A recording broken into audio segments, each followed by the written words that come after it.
Hi everyone. Let's take a quick look at something we've just released at Proteus. This is our new resource planning capability. The key thing here is not so much the flashy graphics, but rather the engine behind it that makes all of this possible. And that's time phase planning, which starts right back at the proposal. So when your bid team puts together an estimate, they're spreading those resource hours across the weeks of your delivery plan. So you know from day one what the demand curve looks like across each task by discipline and by grade. Then once the work is won, your project managers switch to forecast the remaining effort against those same task and resource categories each month. So the resource plan remains accurate as the project progresses towards completion. And that gives you this forecast effort against capacity week by week and able to be sliced by region, office, department, discipline, and grade.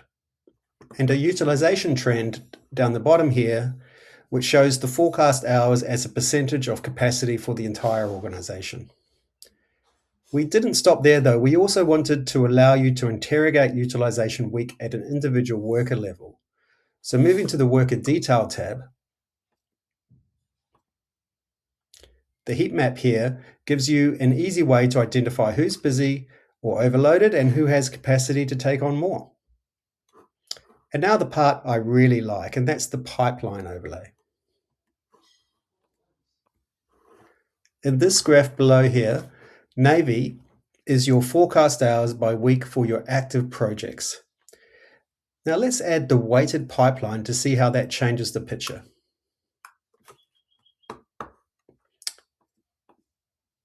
Now every pending proposal in Proteus weighted by go-get percentage is overlaid in orange to give you a probability adjusted view of where your resource demand is heading.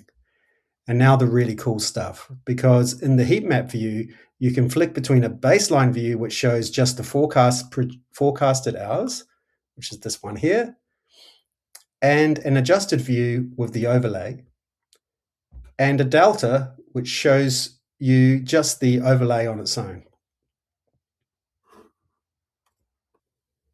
Now let's say you have a large proposal outstanding and you just want to see the impact that that win could have on your resource loadings. Well, we can do that by toggling to manual selection and scrolling down, selecting the project that we're interested in evaluating. The heat map overlay shows the impact of that win on your resources in the adjusted view and in the delta view. The dark red line shows a significant over-allocation, which gives you immediate insights into delivery bottlenecks so you can take corrective actions. All of this is possible because Proteus is capturing the raw data from proposals and project forecasts. We think this is pretty cool. We hope you like it too.